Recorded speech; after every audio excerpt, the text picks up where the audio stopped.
Hello नमस्ते, I am Deepali Goyal. स्वागत करती हूँ आप सभी का साइंस मैजिक पर। तो स्टूडेंट्स, जैसा कि आप सब जानते हैं, हम लोग डिस्कस कर रहे थे मेल कांस्टेबल के सारे एग्ज़ाम के सॉल्यूशन।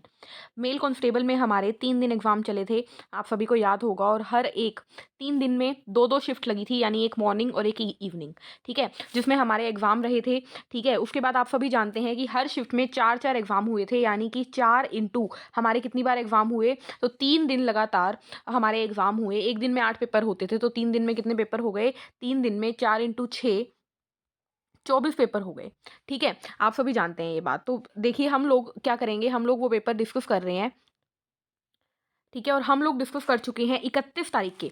31 तारीख के हमने सारे के सारे पेपर, 31 अक्टूबर के जो हमारे 8 एग्ज़ाम थे, वो हम डिस्कस कर चुके हैं। आज हम शुरू करने वाले हैं 1 नवंबर का एग्ज़ाम सॉल्यूशन, ठीक है? 1 नवंबर की मॉर्निंग शिफ्ट के एग्ज़ाम हम सॉल्यूशन शिफ्ट शुरू करेंगे। और अभी रहेगा हमारा सबसे पहले सेट 1, उसके बाद हम 2, 3, 4 पे जाएँगे, ठीक है?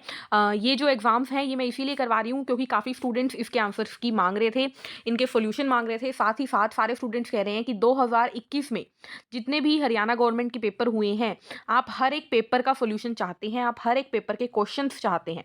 आप उन क्वेश्चंस को रिपीट मोड पे करना चाहते हैं, क्योंकि आप सभी जानते हैं कि ग्राम सचिव का पेपर हमारा आगे शिफ्ट हो गया है, ठीक है? तो आप लोगों को देखो, मैं जानती हूँ आप सभी बहुत ही दुखी हुए हैं इस बात को लेकर कि ग्राम सचिव का पेपर फिर आगे बढ़ गया है, क्योंकि पहले ही 2 बार बढ़ चुका है एग्ज़ाम, ठीक है? 2 बार डेट शिफ्टिंग की बात हो चुकी है, तो भई दोबारा बढ़ गया है। आप सभी बहुत दुखी हैं, आप सभी की मेहनत थी, ठीक है? आप सभी ने बुक ली, आप सभी ने मेहनत की और आप 7, 8, 9 के लिए तैयार हो रहे थे, लेकिन अब फिर एग्ज़ाम आगे चला गया है। लेकिन भई जो भी बोले, जो चीज़ होती है अच्छे के लिए होती है, हो सकता है इसमें भी हमारा कोई ना कोई फ़ायदा हो, ठीक है? अब वैसे भी कोरोना की वजह से काफ़ी सारी दिक्कतें आ रही हैं, तो मैं आप सभी को यही बोलूँगी कि घर पे रहो, सेफ रहो और घर पे रहकर इस टाइम को यूटिलाइज़ करो, ठीक है? क्योंकि काफ़ी क्या हुआ था, जब लास्ट टाइम लॉकडाउन लगा था ना, जब लास्ट टाइम कोरोना की वजह से लॉकडाउन लगा था, एग्ज़ाम्स वगैरह नहीं हो रहे थे, उस समय बहुत से लोगों ने ढील बरती, ठीक है? और उस टाइम को यूटिलाइज़ नहीं किया था। लेकिन अब मैं चाहती हूँ आप ये टाइम यूटिलाइज़ करो और पढ़ो अच्छे से, ताकि अब जब ग्राम सचिव का पेपर हो, अब जब सीईटी का पेपर, क्योंकि देखो जैसे ही गवर्नमेंट अब सब कुछ खोलेगी ना, तो सीईटी का पेपर ज़रूर होगा।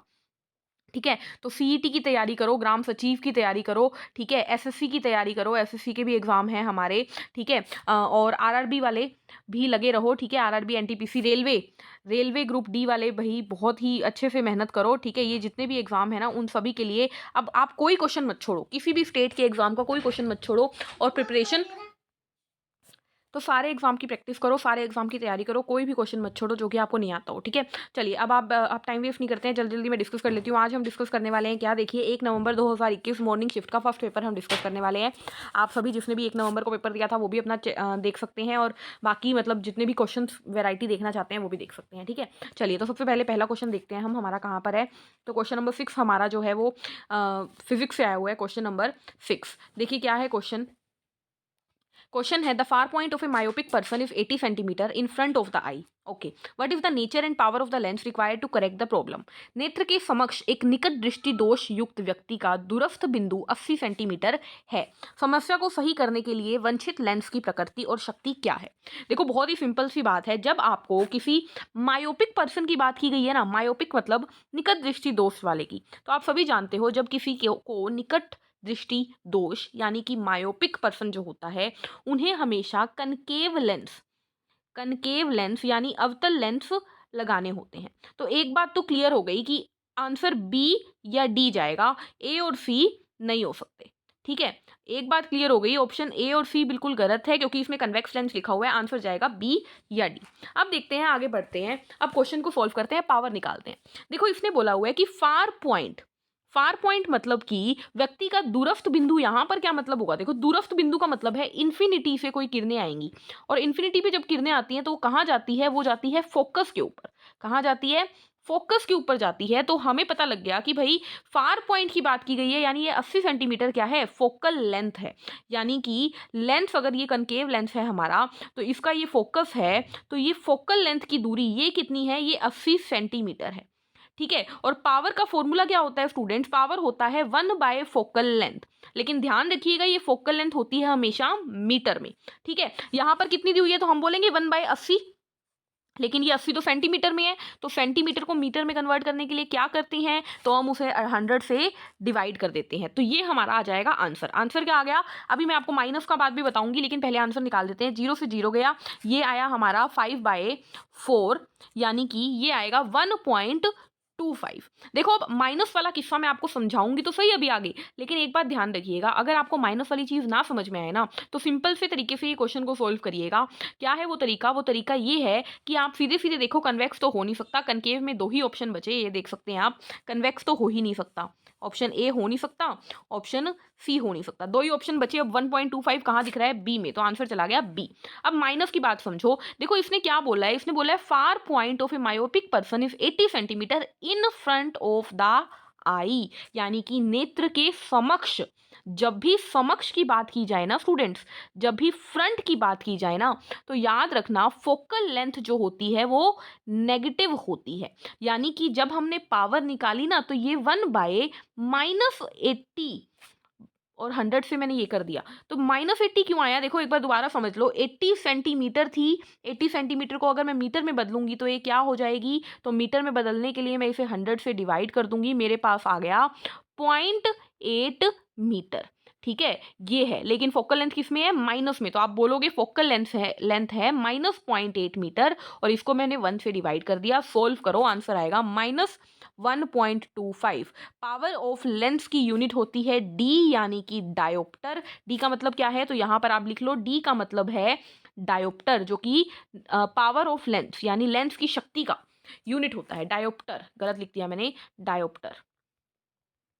ठीक है, ये पावर ऑफ लेंस होती है। वैसे पावर की यूनिट वाट होती है, लेकिन लेंस की यूनिट क्या होती है, तो ये होती है डायोप्टर। ठीक है, डायोप्टर। क्लियर है, चलिए नेक्स्ट क्वेश्चन पे चलते हैं। नेक्स्ट क्वेश्चन हमारे पास देखते हैं साइंस का क्या है। तो नेक्स्ट क्वेश्चन साइंस का हमारे पास है क्वेश्चन नंबर 24, ये दिख रहा है हमें, बायो का क्वेश्चन है। क्या है देखिए, mass of living matter at a trophic level in an area at given time is cold. किसी दिए हुए समय में एक क्षेत्र में खाद्य स्तर पर जैव पदार्थ का भार है। तो देखो हमेशा याद रखना, जो टोटल लिविंग मैटर होता है ना, उसे स्टैंडिंग क्रॉप कहते हैं, यानी स्थायी फसल कहते हैं। यानी कि एक पर्टिकुलर ट्रॉफिक लेवल के ऊपर, जैसे कि मान लीजिए एक जंगल है, इस जंगल के अंदर जितने भी पेड़ है ना, वो वहां का टोटल क्या है, स्टैंडिंग क्रॉप कहलाता है, यानी टोटल ड्राइड लिविंग मटेरियल, यानी सूखा खाद्य पदार्थ जो है वो क्या होगा, स्टैंडिंग क्रॉप होगा वहां का टोटल। ठीक है, टोटल। ठीक है, अगर पूछ लिया जाए स्टैंडिंग स्टेट क्या है, तो ये होते हैं सिर्फ और सिर्फ इनऑर्गेनिक, यानी अकार्बनिक पोषक तत्व होते हैं। इनऑर्गेनिक न्यूट्रिएंट्स यानी अकार्बनिक पोषक तत्व क्या होते हैं, ये होते हैं स्टैंडिंग स्टेट। क्लियर है, चलिए आगे बढ़ते हैं नेक्स्ट क्वेश्चन के ऊपर। नेक्स्ट क्वेश्चन हमारे पास क्या है साइंस का, जरा देखिएगा। क्वेश्चन नंबर 35 हमारे पास, देखिए क्वेश्चन नंबर 35 क्या कह रहे हैं हमें। बहुत ही सिंपल सा क्वेश्चन है, साइंस नहीं आती तो भी कर देना भाई इसे। Which enzyme degrade cellulose, cellulose को कौन पचाता है। ठीक है, तो सेलुलोज को कौन पचाएगा, सेलुलेज पचाएगा। नाम में ही आपको आंसर मिल रहा है, सेलुलोज को सेलुलेज पचाता है। सेलुलोज कहाँ मौजूद होता है, तो पौधों की कोशिका भित्ति में होता है सेलुलोज। आप सभी जानते हैं, प्लांट की जो सेल वॉल होती है, प्लांट की जो सेल वॉल होती है वो सेल्यूलोज की बनी होती है ना। इसके अलावा आपको दिख रहा है अमाइलेज, तो अमाइलेज की अगर मैं बात करूं तो सेलिवरी अमाइलेज किसका पाचन करता है, स्टार्च का, यानी शर्करा का पाचन करता है। अगर मैं बात करूं किसकी, मैं बात करूं लाइपेज की, तो लाइपेज वसा का यानी फैट का पाचन करता है। और लैक्टेज की, तो ये लैक्टोज नाम की चीनी, यानी ये भी स्टार्च यानी शर्करा यानी कार्बोहाइड्रेट का पाचन करेगा। ठीक है, तो मैंने चारों ऑप्शन आपको बता दिए, दोबारा सुन लो। अमाइलेज स्टार्च को पचाता है, लाइपेज वसा को पचाता है, ठीक है, उसके बाद सेलुलोज को पचाता है, और लैक्टोज यानी लैक्टोज क्या होती है, लैक्टोज चीनी होती है, दूध में पाई जाने वाली चीनी, और चीनी को क्या बोलते हैं, कार्बोहाइड्रेट को पचाता है। क्लियर है, चलिए नेक्स्ट क्वेश्चन देखते हैं हम लोग। साइंस का नेक्स्ट क्वेश्चन हमारे पास क्या है, क्वेश्चन नंबर 42 हमें दिख रहा है। क्या है देखिए, क्वेश्चन है हमारे पास, देखिए, the animal which have the ability to change the colour to hide them from their enemies, this protective colouration is called. कुछ जीव अपनी शत्रुओं को अपने शत्रुओं से छिपने के लिए रंग बदलने की क्षमता रखते हैं। जैसे कि कैमेलियन हो गया, ठीक है। कैमेलियन जो होता है वो क्या होता है, रंग बदल लेता है, गिरगिट जिसे कहते हैं। ऐसे ही बहुत सारे जीव होते हैं जो अपना रंग बदल लेते हैं। तो इस रंग बदलने की प्रॉपर्टी को क्या कहते हैं स्टूडेंट्स, तो याद रखना, इसे बोलते हैं मिमिक्री। देखो सीधी सी बात है, आपने फ़िल्म इंडस्ट्री में सुना होगा कि लोग काम करने के लिए क्या करते हैं, एक-दूसरे की मिमिक्री करते हैं, ठीक है? कोई शाहरुख खान की तरह बोलने लग जाता है और फ़ेमस हो जाता है, कोई सलमान खान की तरह बोलने लग जाता है, फ़ेमस हो जाता है, कोई अमिताभ बच्चन की तरह फ़ेमस हो जाता है। तो यानी क्या होता है, एक-दूसरे आर्टिस्ट की मिमिक्री कर के फ़ेमस हो जाना, ठीक है? तो मिमिक्री क्या होती है, किसी और के जैसा दिखना एक बार के लिए, ठीक है? उसी को कहते हैं कैमोफ्लेज। कैमोफ्लेज यानी कि किसी और की तरह दिखकर मतलब छल करना, धोखाधड़ी करना। तो छलावरण क्या होगा, कैमोफ्लेज, ठीक है। तो मिमिक्री किसे कहते हैं, मिमिक्री कहते हैं उसके जैसा बन के एक बार अपना काम चलाना। नेक्स्ट क्वेश्चन है 44 क्वेश्चन क्या है, सिकल सेल एनीमिया क्यों होती है भाई, सिकल सेल एनीमिया होती है उत्परिवर्तन यानी म्यूटेशन की वजह से। यानी कि क्या होता है, देखिए इंसान के क्रोमोसोम जो होते हैं, और ये बात भी याद रखिएगा, क्रोमोसोम नंबर जो 11 होता है ना मनुष्य का, इसके अंदर क्या होता है, कुछ बदलाव आता है जिस वजह से जो हमारी कोशिका ऐसे बाइकॉन्केव यानी द्विअवतल आकार की थी ना, वो अपनी शेप को, आकार को बदल लेती है, आकार परिवर्तित कर लेती है, और वो परिवर्तित आकार कहलाता है सिकल शेप, सिक्कल का आकार कहलाता है, ठीक है। वो क्यों होता है, इवोल्यूशन की सॉरी म्यूटेशन की वजह से। ये म्यूटेशन का मतलब होता है अचानक परिवर्तन, जो एकदम से कोई चेंज आ जाता है ना, उसे म्यूटेशन कहते हैं। स्पॉन्टेनियस चेंज बोल देते हैं इसे।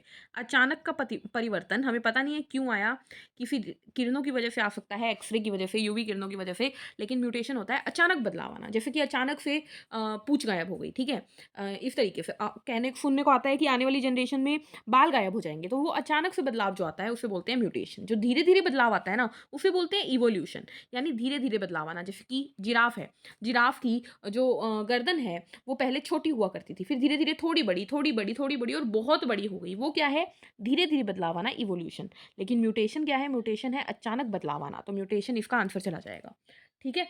नेक्स्ट क्वेश्चन, नेक्स्ट क्वेश्चन हमारे पास आ रहा है,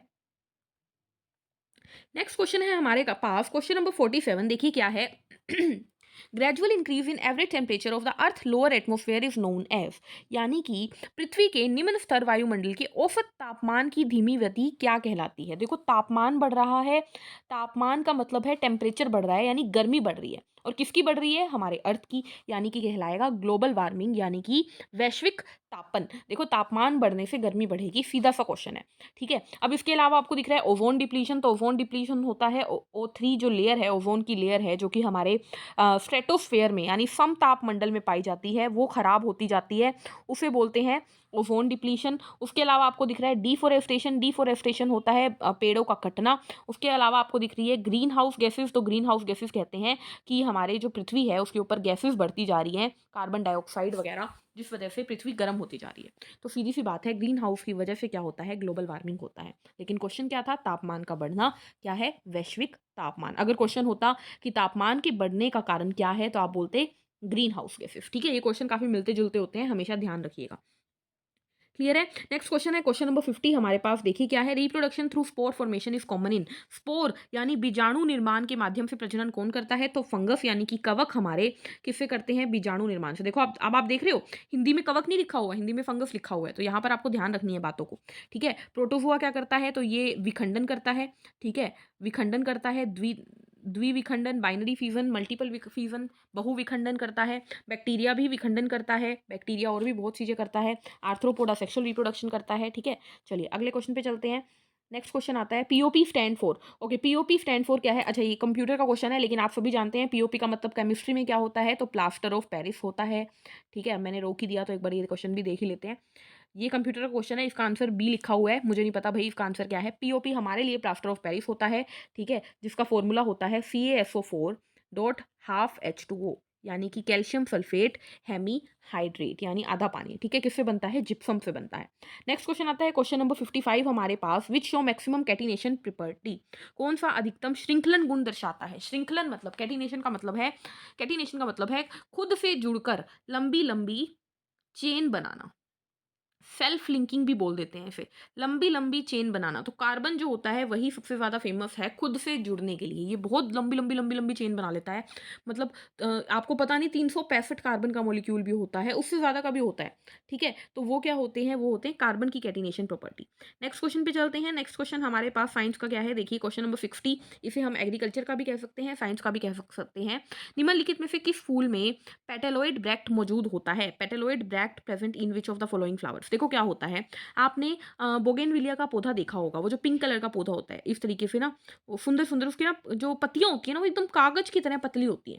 होता क्या है स्टूडेंट्स, वो पत्तियां, वो पेटल नहीं होती हैं, वो पेटल नहीं होती हैं। जो पंखुड़ियाँ होती हैं, हमें लगता है कि वो पिंक कलर की गुलाबी रंग की पंखुड़ियाँ हैं, लेकिन वो पंखुड़ियाँ नहीं होती, वो कहलाती हैं ब्रैक्ट।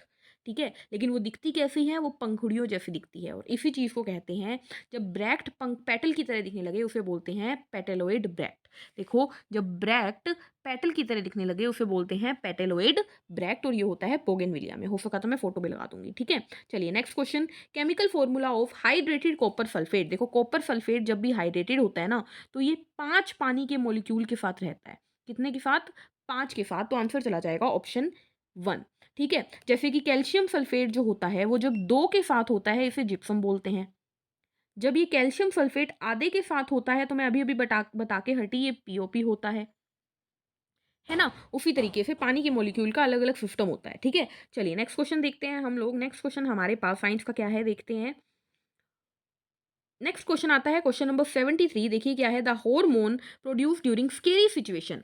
डरावनी स्थितियों में जीवों से कौन सा हार्मोन निकलता है? जब हम डर जाते हैं तो उसे निकलता है एड्रीनलीन हार्मोन। इसे इमरजेंसी हार्मोन भी कहते हैं, और इसे आपातकालीन हार्मोन भी कहते हैं। आप सभी जानते हैं, जब हमें डर लगता है, जब हमें अचानक से कोई शॉक लगता है, कोई सरप्राइज मिलता है, पसीने छूटने लग जाते हैं, धड़कनें तेज हो जाती हैं, श्वास दर बढ़ जाता है, वो सब किस वजह से होता है? एड्रीनलीन की वजह से होता है। ये निकलता है एड्रीनल ग्रंथि से, यानी अधिवृक्क ग्रंथि से निकलता है। और अधिवृक्क ग्रंथि कहाँ होती है? तो किडनी के ऊपर होती है, जैसे कि किडनी ने एक टोपी लगा रखी हो। ठीक है, अधिवृक्क ग्रंथि, एड्रीनलीन हार्मोन। इसे एक और नाम से जाना जाता है, जो कि क्या है? 3F हार्मोन, यानी कि फियर यानी डर लगना, फ्लाइट यानी डर जाना, और फ्राइट मतलब भाग जाना। ठीक है, फियर, फ्लाइट और फ्राइट हार्मोन भी कहते हैं। क्लियर? नेक्स्ट क्वेश्चन पे चलते हैं। नेक्स्ट क्वेश्चन साइंस का क्या है हमारे पास, जरा देखिएगा। नेक्स्ट क्वेश्चन आता है फिजिक्स का हमारे पास। देखिए क्या है, question number 80। The moment of inertia of a thin uniform road of mass m and length l। एक रोड है आपके पास, ठीक है, जिसका मास क्या है m और लेंथ क्या है l। उसके आपको मोमेंट ऑफ इनर्शिया दिया हुआ है, यानी कि आपको क्या दी हुई है भाई? जड़त्व दिया हुआ है। ठीक है, केंद्र से इसके लंबवत एक धुरी पर आई है। ठीक है, यानी केंद्र से यहां तक कितना है? आई है। अब इसने पूछा क्या है, इसके अंतिम बिंदु से इसका जड़त्व गुरुत्व है। यहां पर पूछा है इसने क्या जड़त्व होता है।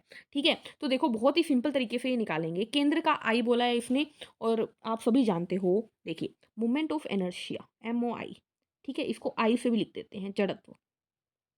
इसने बोला है केंद्र पे, कितना बोला है इसने? आई बोला है।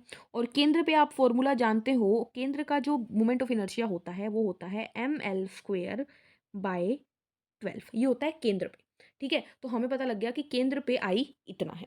अब बात करें एंड पॉइंट पे, यानी अंतिम बिंदु पे, तो अंतिम बिंदु पे क्या होता है स्टूडेंट्स? तो वो होता है, अंतिम बिंदु के ऊपर देखिए, वो होता है mL²/12। जो केंद्र पे होता है वो तो है ही है, प्लस होता है mL²/4।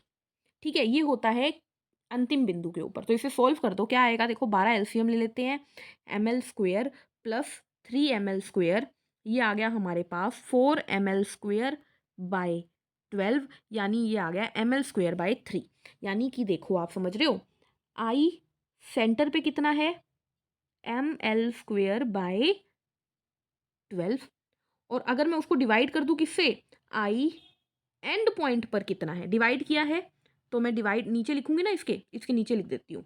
ठीक है, इसको हटाओ एक बार, इसके नीचे लिखूंगी कितना है। देखिए सेंटर पे केंद्र अभी निकाला था हमने, एंड पे, तो mL²/3 ऐसे ही होगा। अब ये नीचे वाला ऊपर चला जाएगा, तो ऐसे हो जाएगा ये 3/mL²। ठीक है, ये यहाँ से हट जाएगा अब, क्योंकि वो ऊपर चला गया। चलिए अब सोल्व कर दो इसको बस। ml² से ml² कट गया, 3 की टेबल पे ये 4 कट गया। तो देखो इसने क्या निकाल दिया, देखो अब जो नया आया है आई ई जो है कि जो बिंदु पे है, अंतिम बिंदु पे है, वो है 4 गुना आई सेंटर। तो यानी कि सेंटर से क्या है, 4 गुना है। आपका आंसर आ गया option D will be the right answer. I hope आप लोगों को समझ में आ गया होगा। ये फॉर्मूला है, सिंपल याद करना पड़ेगा। नेक्स्ट क्वेश्चन है क्वेश्चन नंबर 82।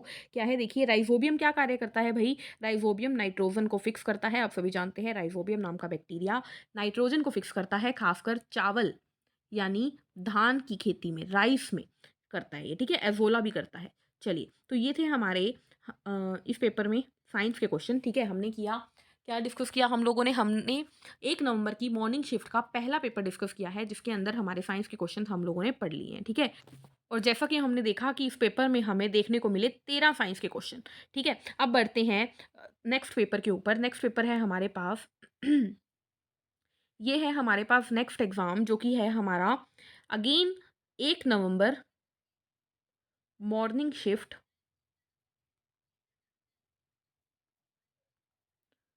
बस ये है हमारा पेपर 2 यानी सेट है दूसरा, ठीक है। चलिए शुरू करते हैं। चलिए तो देखते हैं इस पेपर में हमारे साइंस के क्वेश्चन कहाँ पर हैं। ओके, तो सबसे पहला क्वेश्चन है हमारे पास क्वेश्चन नंबर 8। देखते हैं क्या है।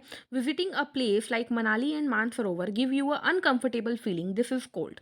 मनाली और मानसरोवर जैसे स्थानों पर जाने से आप असहज महसूस करते हैं, इसके डैश कहते हैं।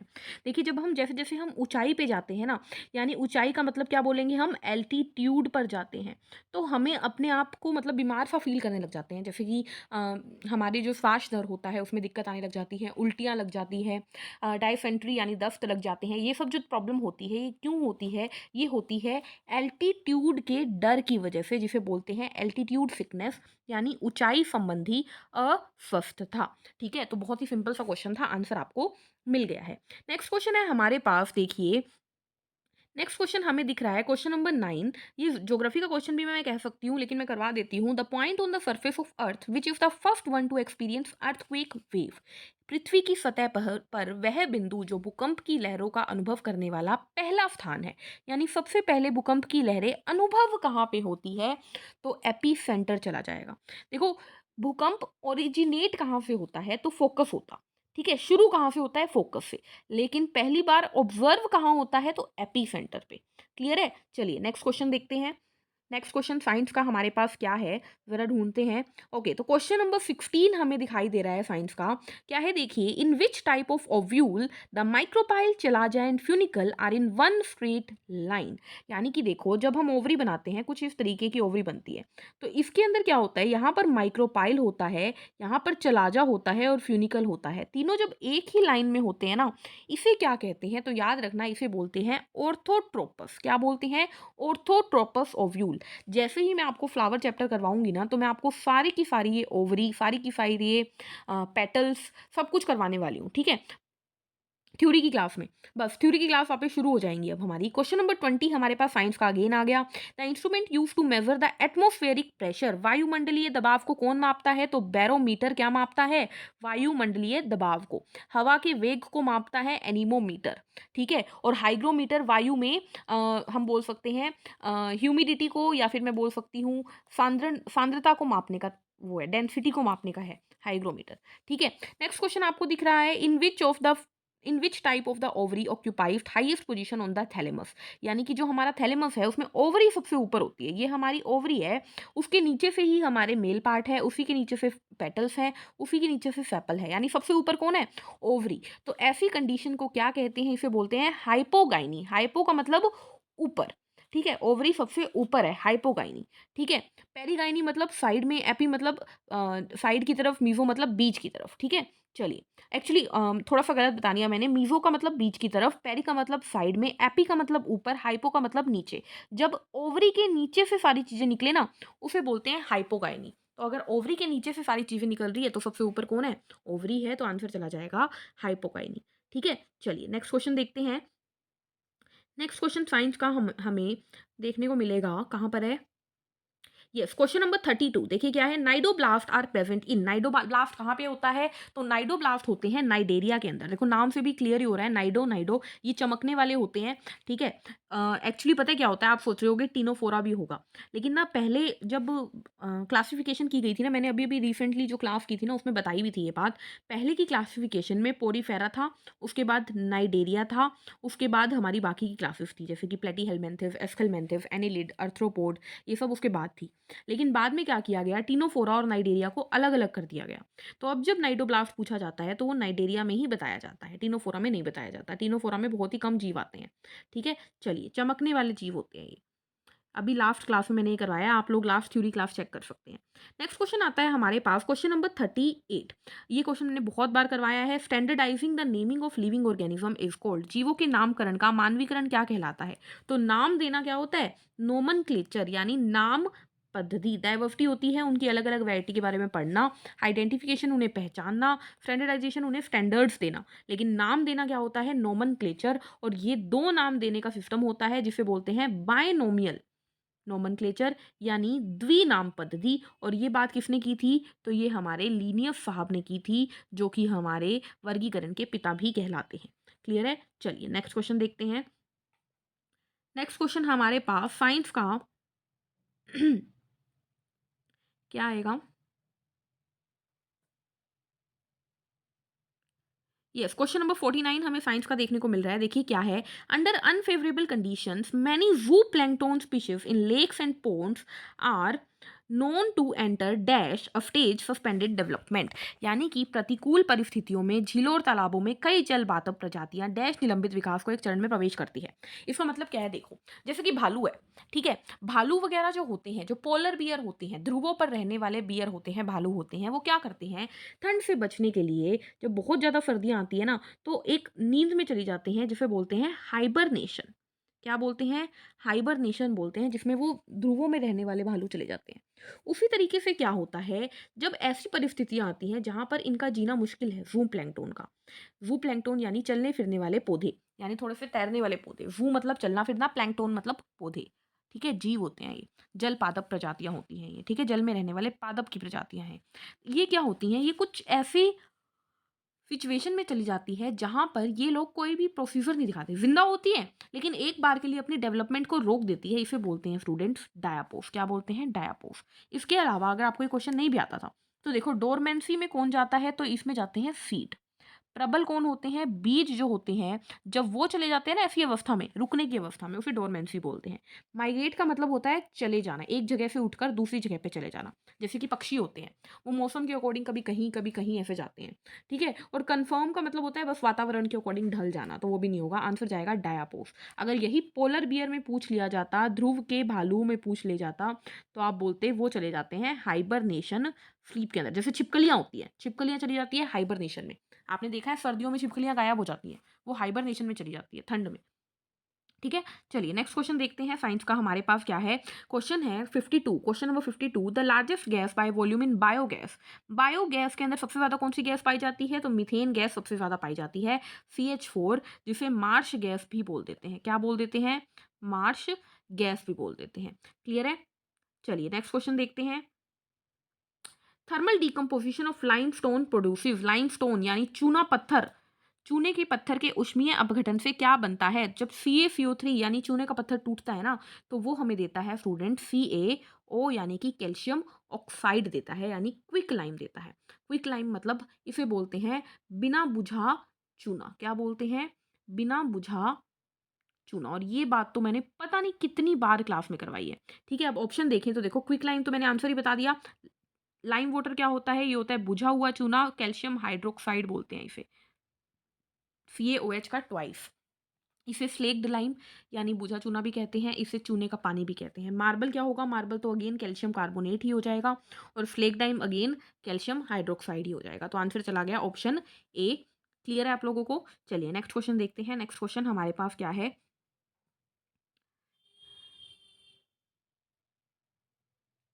साइंस का next next question yes, question number 74। ये क्वेश्चन कई बार रिपीट हुआ है हमारे 31 अक्टूबर के पेपर में भी। देखिए क्या है, cyclic changes during reproduction in dogs. देखो पिछली बार इन्होंने चूहे का पूछ लिया था, ठीक है, तो ये सिंपल से क्वेश्चन है। कुत्तों के अंदर जो प्रजनन का समय होता है उस चक्र को क्या कहते हैं, तो इस्ट्रस साइकिल कहते हैं। क्या कहते हैं? इस्ट्रस साइकिल। मनुष्यों में क्या होता है? मेंस्ट्रुअल साइकिल होती है, महिलाओं में मेंस्ट्रुअल साइकिल होती है, लेकिन कुत्तों में क्या होती है? इस्ट्रस साइकिल।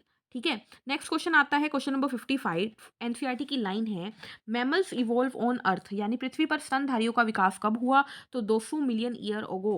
200 MYA आपको एनसीईआरटी में देखने को मिलेगा। अगर आपने एनसीईआरटी पढ़ी है तो क्वेश्चन आपके सारे बन रहे होंगे। ठीक है, तो 200 million year ago, 200 million years पूर्व क्या हुआ था? मैमल्स यानी स्तनधारियों का क्या हुआ था? विकास हुआ था पृथ्वी के ऊपर। ठीक है, नेक्स्ट क्वेश्चन देखते हैं साइंस का। ओके, तो हमारे साइंस के इतने ही क्वेश्चन थे आई थिंक। 83 84 सेकेंड। यस, तो यहाँ पर हमारा सेट 2 भी खत्म हो जाता है। साइंस के इतने ही क्वेश्चन थे सेट 2 के अंदर। चलिए देखते हैं इसमें हम हमारे साइंस के क्वेश्चंस कहाँ पर हैं। तो क्वेश्चन नंबर 4 सबसे पहले हमें साइंस का दिख रहा है, वो क्या है देखिए। The most unique mammalian characteristic is presence of. स्तनधारियों की सबसे अनोखी विशेषता उसमें किसकी उपस्थिति है? तो देखो स्तनधारियों में खास क्या होता है, तो इनके नाम में दिख रहा है मैमेलियन के अंदर, स्तनधारियों के अंदर क्या होती है? स्तन ग्रंथियां होती है, यानी कि मेमरी ग्लैंड्स होती है। आइज सभी में होती है, पैर सभी में होता है, दिल सभी में होता है, लेकिन मेमरी ग्लैंड्स यानी स्तनधारियों के अंदर खासियत क्या होती है? उनकी स्तन ग्रंथियां होती हैं। ठीक है, चलिए नेक्स्ट क्वेश्चन देखते हैं। अच्छा, एक चीज आप नोटिस कर रहे हो, हमारी जो 1 नवंबर के मॉर्निंग शिफ्ट के एग्जाम्स है ना, 1 नवंबर के मॉर्निंग शिफ्ट के जो एग्जाम्स हैं ये काफ़ी हद तक ईजी आए हैं एज़ कम्पेयर टू 31 अक्टूबर। और 2 नवंबर की अभी हम आगे बात करेंगे। ठीक है, तो 1 नवंबर मुझे ईजी लग रहा है, स्पेशली मॉर्निंग शिफ्ट। अभी 2 पेपर हम पहले करके हटे हैं, उसमें फर्स्ट पेपर के अंदर एक फिजिक्स का न्यूमेरिकल था बस, जो थोड़ा सा टफ हो लग सकता है आप लोगों को, बाकी क्वेश्चन देखते ही बन रहे थे। सेकंड पेपर में तो एक भी क्वेश्चन ऐसा नहीं था जिसमें आपको सोचना पड़े, और थर्ड पेपर हम देख ही रहे हैं पहला क्वेश्चन कितना ईजी दिख रहा है हमें। चलिए आगे बढ़ते हैं नेक्स्ट क्वेश्चन के ऊपर। साइंस का नेक्स्ट क्वेश्चन हमें क्या दिखता है? Nitrogen fixing bacteria, legume bacteria. एक और चीज देखो, आप क्वेश्चन देख रहे हो रिपीट मोशन पे, जैसे कि रिप्रोडक्शन से क्वेश्चन सब पेपरों में आया हुआ है। ठीक है, एक क्वेश्चन वर्गीकरण से सब पेपरों में आया हुआ है, क्लासिफिकेशन से। ठीक है, टॉपिक देख रहे हो आप, रिप्रोडक्शन प्रजनन से सब पेपर में क्वेश्चन आया हुआ है, क्लासिफिकेशन से आया हुआ है, नाइट्रोजन के फिक्सिंग से आया हुआ है, एक ना कोई गैस से आया हुआ है। ठीक है, एक केमिस्ट्री का कोई फॉर्मूला ज़रूर आ रहा है हर पेपर के अंदर, एक फिजिक्स का न्यूमेरिकल आ रहा है, उसकी हम बात नहीं करेंगे क्योंकि वो अलग अलग हिस्सों से उठ उठ के आ रहा है। ठीक है, उसके अलावा आप सब देख सकते हैं कि इकोलॉजी से यानी परिस्थिति विज्ञान से भी एक क्वेश्चन आ ही रहा है, परिस्थितिकी से भी एक क्वेश्चन आ रहा है, फ्लावर से एक क्वेश्चन देखने को मिल रहा है हमें, फ्लावर से। ठीक है, तो ये कॉमन चीज़ें रह रही है हर पेपर के अंदर। चलिए, तो क्वेश्चन हमारा क्या है देखिए, ये पहले आ चुका है, नाइट्रोजन फिक्सिंग लेग्यूम बैक्टीरिया। तो नाइट्रोजन स्थिरीकरण करने वाले लेग्यूम जीवाणु कौन होते हैं? तो पहले हमने पढ़ा था कि राइजोबियम किसको फिक्स करता है, तो हमने देखा था राइजोबियम नाइट्रोजन को फिक्स करता है। नाइट्रोजन को कौन फिक्स करेगा? राइजोबियम करेगा। ठीक है, प्लाज्मोडियम के बारे में आप जानते हैं, प्लाज्मोडियम वह परजीवी है जिससे कि मलेरिया होता है। एनाबैक्टर जो होता है वो भी नाइट्रोजन से रिलेटेड होता है, लेकिन आपको यहाँ पर राइजोबियम याद रखना है।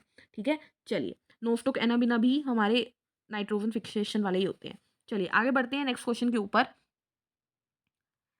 साइंस का हमें नेक्स्ट क्वेश्चन क्या देखने को मिल रहा है? यस, क्वेश्चन नंबर 16 हमें देखने को मिल रहा है। देखिए क्या है, shaving soaps contain a gum called dash is added while making them. दाढ़ी बनाने वाले साबुनों में गोंद होता है जिसे डैश कहते हैं, ये उन्हें बनाते समय मिलाया जाता है। तो रोजिन जो होता है वो ग्लू होता है जो कि दाढ़ी बनाते समय इस्तेमाल हो, दाढ़ी बनाने वाली जो गम होती है यानी जो क्रीम सी होती है उसे बनाने में इस्तेमाल होता है रोजिन। ये क्या है? यह एक पॉलीमर होता है, एक बहुलक होता है। ठीक है, इसके बारे में बस इतना ही याद रखना है। ये क्वेश्चन आपको मतलब अगर आता होगा तो आता होगा, नहीं आता होगा तो नहीं आता होगा। बहुत ही ऐसा क्वेश्चन है जो कि आपको थ्योरी में जनरली नहीं करवाया जाता। ठीक है, नेक्स्ट क्वेश्चन आपको दिख रहा है क्वेश्चन नंबर 20, एग्रीकल्चर का मान लीजिए चाहे फ्रूट से मान लीजिए। Which of the following is example for cypsela form of dry indehiscent fruit, यानी निम्नलिखित में से कौन सा शुष्क इनडेहिसेंट साइफेला रूप का उदाहरण है? तो मैरीगोल्ड जो होता है, मैरीगोल्ड जो है वो क्या है? वो है cypsela form of dry indehiscent fruit. Actually होता क्या है देखो, जो ये मैं बोल सकती हूँ शुष्क इनडेहिसेंट जो फ्रूट होते हैं ना, ये 2 टाइप के होते हैं। एक होते हैं एकिनी, ठीक है दोबारा लिख देती हूँ, एक होते हैं एकिनी और दूसरे होते हैं सिपसेला। इनमें फ़र्क क्या होता है? इनमें फ़र्क होता है ये कैसी ओवरी से बनी है, इंफीरियर से या सुपीरियर से, ठीक है? तो इसके बाद भी डिटेल हम फ्रूट में करेंगे। फिलहाल याद रखो कि मैरीगोल्ड जो है वो फिप्सेला में आता है, और अगर कोई पूछ ले कि एकीनी में कौन आता है, तो स्ट्रॉबेरी, स्ट्रॉबेरी किस में आता है भाई? स्ट्रॉबेरी एकीनी में आता है, ठीक है? चलिए आगे बढ़ते हैं नेक्स्ट क्वेश्चन के ऊपर। नेक्स्ट क्वेश्चन हमारा साइंस का क्या है हमारे पास?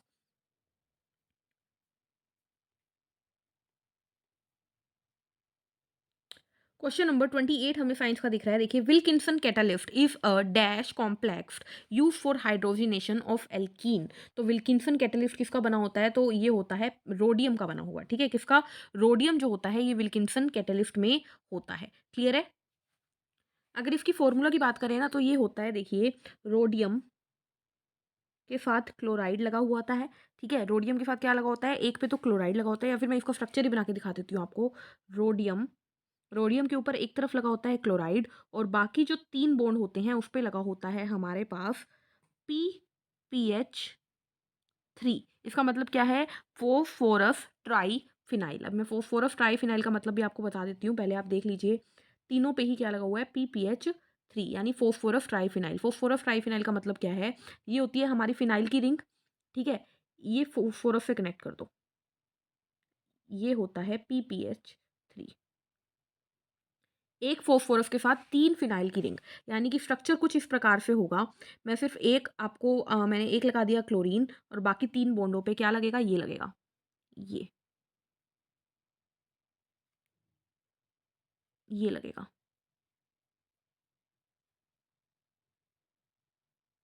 यही सेम टू सेम चीज़ यहाँ पे लगेगी, और यही यहाँ पे लगेगी। ये होता है विल्किंसन कैटालिस्ट, ठीक है? तो हो सकता है आपसे डायरेक्टली इसका फॉर्मूला पूछ लिया जाए, तो आपको सिर्फ इतना याद रखना है, RHCl, उसके बाद PPH थ्राइस का थ्राइस, ये होता है हमारा विल्किंसन कैटालिस्ट। और इसमें क्या होता है? रोडियम होता है, और ये एल्कीन की हाइड्रोजिनेशन, यानी एल्कीन के अंदर, अगर मान लीजिए ये है हमारा एल्कीन, ठीक है? तो इसकी हाइड्रोजिनेशन के लिए, यानी इसको सिंगल बॉन्ड करके एक एक हाइड्रोजन और लगाने के लिए क्या इस्तेमाल होता है? रोडियम इस्तेमाल होता है। क्लियर? चलिए नेक्स्ट क्वेश्चन देखते हैं। नेक्स्ट क्वेश्चन हमारे पास क्या है साइंस का, विज्ञान का अगला क्वेश्चन।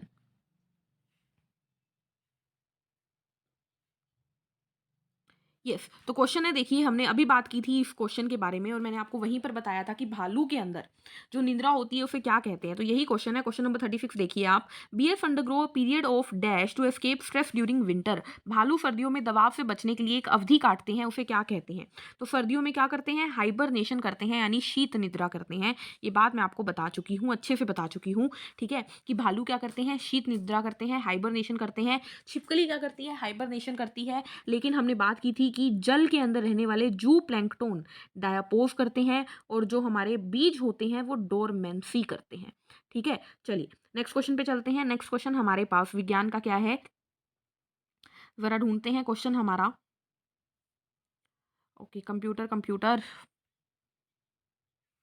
यस, ये रहा हमारा क्वेश्चन नंबर 50। क्या है? देखिए, reserve material in prokaryotic cell are stored in the cytoplasm in the form of, यानी कि प्रोकैरियोट कोशिका, प्रोकैरियोट मतलब पुराने जमाने वाली कोशिका जिन्हें हम बोल देते हैं, जिनके अंदर न्यूक्लियर मेम्ब्रेन नहीं होती, यानी न्यूक्लियर झिल्ली नहीं होती, ठीक है? केंद्रक झिल्ली मौजूद नहीं होती, उनकी बात कर रहे हैं। में आरक्षित पदार्थ कोशिका द्रव में किस रूप से जमा होता है? तो आपको याद रखना है, इंक्लूजन बॉडी की फॉर्म में। इंक्लूजन बॉडी क्या होती है? देखो, आप सभी जानते हैं यूकैरियोटिक सेल में वैक्यूल होती है, रिक्तिका होती है। इनके अंदर क्या होती है? वैक्यूल का एक छोटा रूप होते हैं, जिन्हें छोटे छोटे छोटे छोटे ऐसे इंक्लूजन बॉडी कह देते हैं। ये थोड़े टाइम के लिए खाने को स्टोर करती है, जब तक वो यूज नहीं होता, और उसके बाद वो यूज हो जाता है, ठीक है? तो इंक्लूजन बॉडी क्या है? वो खाने को स्टोर करने का तरीका है। इसके अलावा आपको गोल्गी बॉडी दिख रहा है, तो गोल्गी बॉडी आप जानते हैं पैकिंग में काम करती है, ठीक है? प्रोटीन की, लिपिड की पैकिंग करती है गोल्गी बॉडी, जिसे गोल्गी काय भी कह देते हैं। गोल्गी नाम के साइंटिस्ट ने इसकी खोज की थी, ठीक है? चलिए नेक्स्ट क्वेश्चन देखते हैं हमारा। नेक्स्ट क्वेश्चन आ रहा है क्वेश्चन नंबर 55। क्वेश्चन नंबर 55 क्या है? देखिए, क्वेश्चन है हमारे पास, एलन रूल क्या है देखिए, Allen rule is with respect to dash. Allen का नियम डैश के संदर्भ में है। तो आपको ध्यान रखना है कि एलन का नियम, ये एक नई चीज़ है, याद रखनी है। एलन का नियम होता है स्तनधारियों यानी मैमल्स के लिए। क्या कहता है एलन का रूल? तो सबसे पहले तो आपको ये याद रखना है कि एलन का नियम दिया था एक एलन नाम के साइंटिस्ट ने, जोसेफ एलन जिनका नाम था, उन्होंने ये रूल दिया था।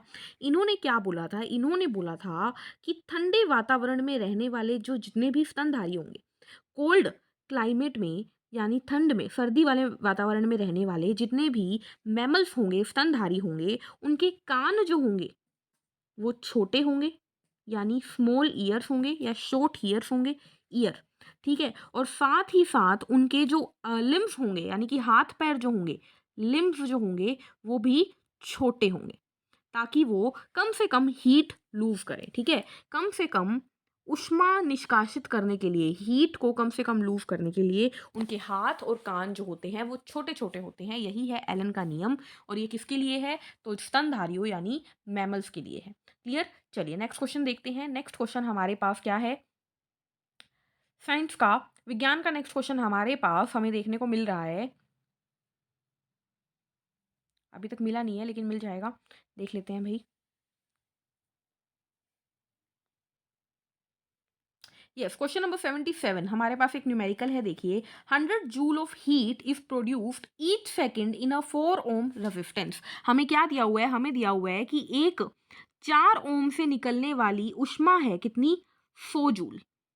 एक 4 ओम के रेजिस्टेंस से 100 जूल की ऊष्मा निकल रही है। कितने रेजिस्टेंस से? आर दिया हुआ है 4 ओम। तो इसने बोला है वी निकालिए, पोटेंशियल निकालिए, ठीक है, विभवांतर निकालिए। तो बहुत ही सिंपल है ये क्वेश्चन। देखो, ऊष्मा का फॉर्मूला आप सभी जानते हैं, क्या होता है? तो पावर होती है हमारे पास, पावर बराबर होता है वी स्क्वेयर बाय आर। ठीक है, पावर कितनी दी हुई है? 100 जूल। पावर की जगह 100 लिख दिया। वी स्क्वेयर हमें निकालना ही है और आर कितना दिया हुआ है? 4। तो हमारा वी स्क्वेयर कितना आ गया? देखो दोबारा देखो, पावर होता है V square by R. Power दी हुई है 100 जूल, वी स्क्वेयर की जगह मैंने वी स्क्वेयर ही लिख दिया और आर की जगह मैंने 4 लिख दिया। तो वी स्क्वेयर बराबर आ गया 400। तो वी कितना आ जाएगा? अंडर रूट 400 यानी कि 20 वोल्ट आंसर चला जाएगा। ठीक है, तो बहुत ही सिंपल था, इसका आंसर चला गया सी। लेकिन इसको निकालने का एक और तरीका है स्टूडेंट्स, वो क्या है? इसने स्पेशली टाइम दिया हुआ है यहाँ पे 1 सेकेंड। तो आप टाइम का इस्तेमाल कर सकते हो। देखो, पावर बराबर होता है आई स्क्वेयर आर टी। ठीक है, तो पावर कितना दिया हुआ है? 100 जूल। करंट हमें पता नहीं है, आई स्क्वेयर पता नहीं है, आर की जगह मैंने 4 लिख दिया, टी की जगह मैंने 1 लिख दिया। तो आई स्क्वेयर कितना आ गया? ये आ गया 100 बाय 4। तो हम करंट निकालेंगे अगर आई, तो वो कितना आ जाएगा? तो ये 4 की टेबल पे ये गया 25 पे, तो करंट आ गया अंडर रूट 25 यानी करंट आ गया 5। ठीक है, और अब आप जानते हैं कि V बराबर क्या होता है? I R. करंट 5 निकाला था, आर हमें 4 दिया हुआ है, तो यहाँ से भी 20 वोल्ट आंसर आ गया। तो दोनों तरीकों से आंसर 20 वोल्ट आ रहा है, कोई दिक्कत नहीं है। तो आप इसका आंसर चेक करके आंसर लगा सकते हैं। क्या? Option C will be the right answer, 20 volt. ठीक है, बहुत ही सिंपल है। फॉर्मूले याद रखना, पावर के 3 फॉर्मूले होते हैं। एक होता है वी स्क्वायर बाय आर, एक होता है वी आई, और एक होता है क्या? I square R T. ये तीनों फॉर्मूले किसके हैं? पावर के यानी कि शक्ति के होते हैं। ठीक है, चलिए नेक्स्ट क्वेश्चन देखते हैं। क्वेश्चन नंबर 80 हमें दिख रहा है, the transformation of water vapour into water. यानी कि पानी के जो वेपर्स होते हैं उनका पानी में बदलाव क्या कहलाता है? तो उसे बोलते हैं कंडेंसेशन यानी कि संक्षेपण। देखो, सब्लिमेशन चारों बता देती हूँ मैं। सब्लिमेशन होता है सॉलिड से सीधे गैस बनना। ठीक है, ऊर्ध्वपातन का मतलब है ठोस से गैस बनना। कंडेंसेशन क्या होता है? तो गैस से लिक्विड बनना यानी वाटर वेपर से तरल बनना। इवेपोरेशन का मतलब होता है तरल से गैस बनना। ठीक है, देखो एक्चुअल में कितनी चीजें होती हैं, एक होती है सॉलिड, एक होता है लिक्विड, एक होता है गैस। सॉलिड से लिक्विड बनना क्या होता है? गलन यानी कि मेल्टिंग। लिक्विड से गैस बनना क्या होता है? तो देखो, लिक्विड उड़ जाएगा यानी ये होगा इवेपोरेशन यानी वाष्पीकरण। क्या होगा? वाष्पीकरण। और गैस से सॉलिड बनना क्या होता है? तो गैस से सीधा सॉलिड बनना डिकम्पोजिशन, सॉरी, डिपोजिशन कह देते हैं। क्या बोल देते हैं? डिपोजिशन। ठीक है, क्या बोल देते हैं? डिपोजिशन। अगर मैं इसका उल्टा करूं कि सॉलिड लिक्विड गैस, कि लिक्विड से सॉलिड बनना क्या होगा? गैस से लिक्विड और सॉलिड से गैस, तो इसे बोलते हैं सब्लिमेशन यानी ऊर्ध्वपातन। इस पे क्वेश्चन बहुत बार आता है। गैस से लिक्विड बनना होता है, अभी अभी हमने देखा संक्षेपण यानी सब कंडेंसेशन जो कि बादलों में होता है बारिश के दौरान, और लिक्विड से गैस बनना होता है फ्रीजिंग यानी जमना। ठीक है, जमना। ठीक है, जिसे हिमीकरण बोल देते हैं। क्या बोलते हैं? हिमीकरण। ठीक है, क्लियर। चलिए नेक्स्ट क्वेश्चन देखते हैं हमारा साइंस का क्या है। क्वेश्चन है 82। क्वेश्चन नंबर 82 क्या है, देखिए। Tiny body that consist of mainly genetic material and a long tail that help them to move toward female germ cell. देखो छोटी छोटी क्या है, छोटे छोटे निकाय हैं जिनमें अधिकांश अनुवांशिक पदार्थ होता है, पूंछ भी होती है और वो मादा के जर्म सेल की तरफ जाता है। तो देखो मादा की जर्म तरफ सेल की तरफ यही जाता है जिसके पास जेनेटिक मटेरियल होता है, इसे बोलते हैं स्पर्म। क्या बोलते हैं? शुक्राणु यानी कि स्पर्म। अगर पूछ लिया जाता मादा कोशिका को क्या कहते हैं, तो अंडाणु। इसके अलावा आपको थ्रोम्बोसाइट दिख रहे हैं। थ्रोम्बोसाइट क्या होती है? यह होती है हमारी रक्त में पाई जाने वाली कोशिकाएं। न्यूट्रोफिल भी हमारी WBC का प्रकार होती है। ऊसाइट क्या होती है? ये अंड कोशिकाएं होती है। ओवम को ही बोल देते हैं एक तरीके से। ठीक है, चलिए नेक्स्ट क्वेश्चन देखते हैं। क्वेश्चन नंबर 87 हमें दिख रहा है, बहुत ही सिंपल सा क्वेश्चन। क्या है, देखिए। The layer of atmosphere in which radio wave transmitted from the earth are reflected back to the earth. यानी कि देखिए वायुमंडल की वह परत जिसमें पृथ्वी से प्रशेषित रेडियो तरंगे वापस धरती पर परावर्तित होती है।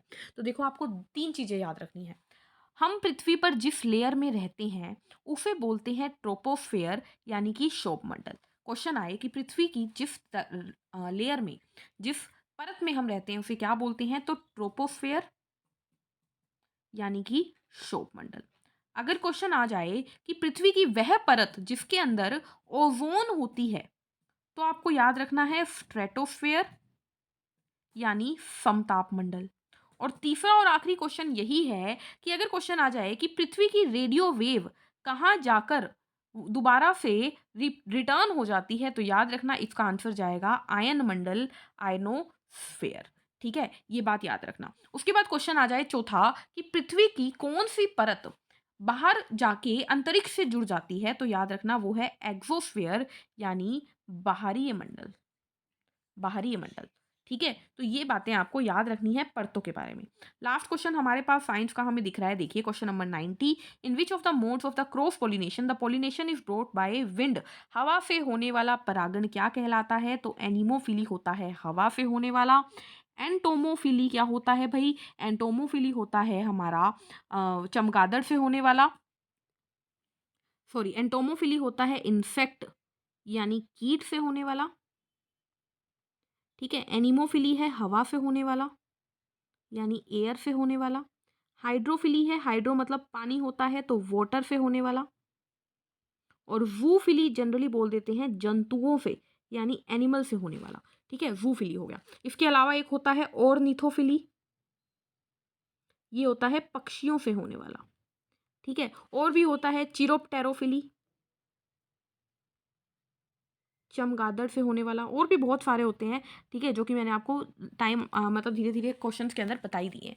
ठीक है, तो ये हो गया हमारा 1 नवंबर का तीसरा पेपर भी खत्म, थर्ड एग्जाम भी खत्म।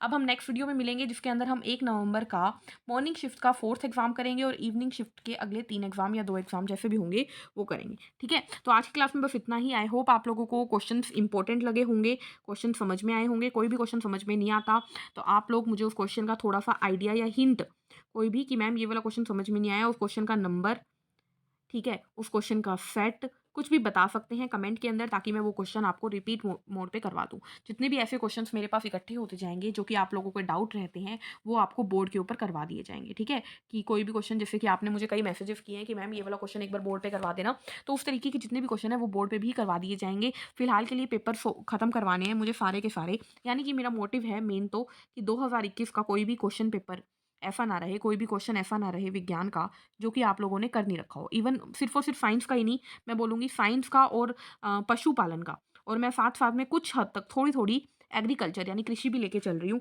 ठीक है, तो कोई भी क्वेश्चन आप लोगों का रहेगा नहीं। ठीक है, तो मिलते हैं नेक्स्ट क्लास में। तब तक के लिए पढ़ते रहिए, मुस्कुराते रहिए, चैनल को लाइक करना मत भूलिए, वीडियो को लाइक करके जाया करो, सब्सक्राइब कर दिया करो चैनल को। ठीक है? जितने भी स्टूडेंट्स हैं जिन्होंने चैनल को सब्सक्राइब नहीं किया है वो सब्सक्राइब कर दें और अपने-अपने दोस्तों में वीडियो को शेयर कर दो। एक एक स्टूडेंट 3-3 शेयर तो किया करो भई, ठीक है? तो आज की क्लास में बस इतना ही, मिलते हैं नेक्स्ट क्लास में, तब तक के लिए पढ़ते रहिए, मुस्कुराते रहिए, खुद का ध्यान रखिए, घर पे रहिए, सुरक्षित रहिए। Take care, thank you, bye-bye.